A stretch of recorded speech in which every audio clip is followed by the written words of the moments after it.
أعوذ بالله من الشيطان الرجيم. بسم الله الرحمن الرحيم. هو الذي خلقكم من نفس واحدة وجعل منها زوجها ليسكن إليها فلما تغشاها حملت حملا خفيفا فمرت به فلما أثقلت دعوا الله ربهما لئن آتيتنا صالحا لنكونن من الشاكرين فلما آتاهما صالحا جعلا له شركاء فيما آتاهما فتعالى الله عما يشركون أيشركون ما لا يخلق شيئا وهم يخلقون ولا يستطيعون لهم نصرا ولا أنفسهم ينصرون وإن تدعوهم إلى الهدى لا يتبعوكم سواء عليكم أدعوتموهم أم أنتم صامتون إن الذين تدعون من دون الله عباد أمثالكم فادعوهم فليستجيبوا لكم إن كنتم صادقين ألهم أرجل يمشون بها أم لهم أيد يبطشون بها أم لهم أعين يبصرون بها أم لهم آذان يسمعون بها قل ادعوا شركاءكم ثم كيدون فلا تنظرون إن وليي الله الذي نزل الكتاب وهو يتولى الصالحين والذين تدعون من دونه لا يستطيعون نصركم ولا أنفسهم ينصرون وإن تدعوهم إلى الهدى لا يسمعوا وتراهم ينظرون إليك وهم لا يبصرون خذ العفو وأمر بالعرف وأعرض عن الجاهلين وإما ينزغنك من الشيطان نزغ فاستعذ بالله إنه سميع عليم إن الذين اتقوا إذا مسهم طائف من الشيطان تذكروا فإذا هم مبصرون وإخوانهم يمدونهم في الغي ثم لا يقصرون وإذا لم تأتهم بآية قالوا لولا اجتبيتها قل إنما أتبع ما يوحى إلي من ربي هذا بصائر من ربكم وهدى ورحمة لقوم يؤمنون وإذا قرئ القرآن فاستمعوا له وأنصتوا لعلكم ترحمون واذكر ربك في نفسك تضرعا وخيفة ودون الجهر من القول بالغدو والآصال ولا تكن من الغافلين إن الذين عند ربك لا يستكبرون عن عبادته ويسبحونه وله يسجدون. اس آیت میں سجدہ ہے، سننے والے سجدہ ادا کر لیں.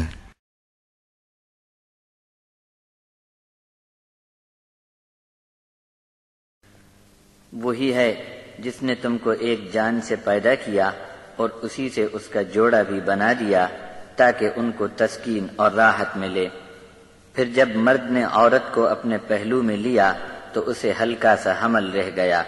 جسے لے کر وہ چلتی پھرتی رہی. پھر جب بوجھل ہوئی تو دونوں اپنے رب سے دعا کرنے لگے کہ اگر ہم کو بھلا چنگا بچہ عطا کرے گا تو ہم تیرا شکر ادا کرتے رہیں گے. پھر جب اللہ نے ان کی دعا قبول رکھی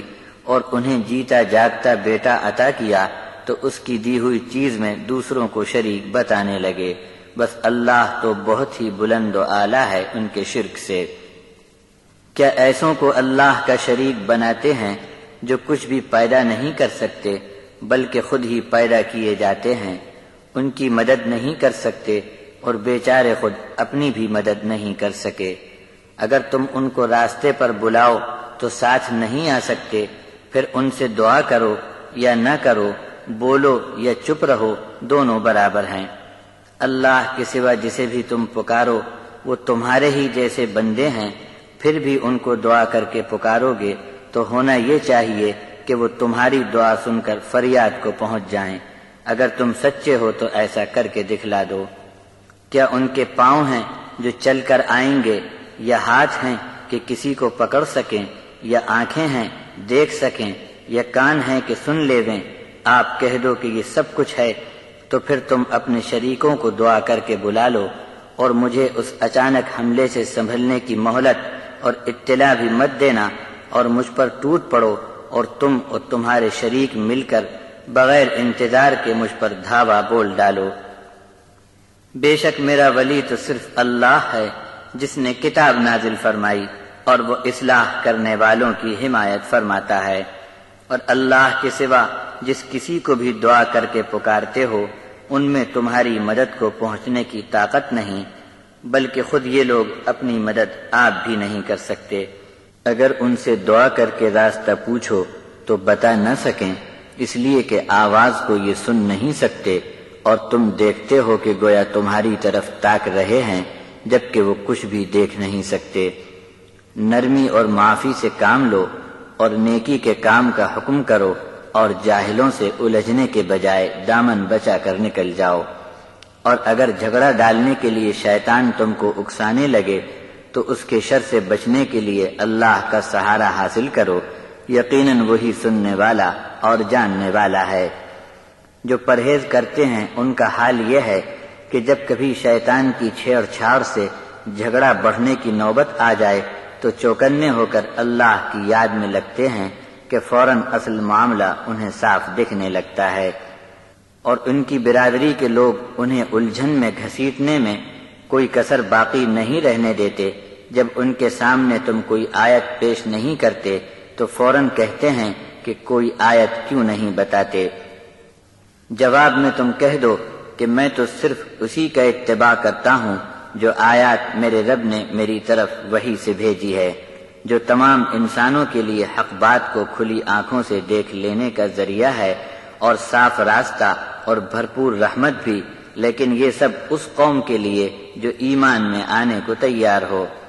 اور جب قرآن پڑھا جائے تو اسے بڑے غور سے سنو اور چپ رہو تاکہ تم پر رحم کیا جائے، اور اپنے رب کو عاجزی سے گڑ گڑا کر اپنے جی میں یاد کرتے رہو، اور خوف سے چپ کے دھیمی آواز سے صبح و شام اس کا ذکر کرتے رہو، اور کبھی غفلت میں پڑے لوگوں کے ساتھ نہ ہونا۔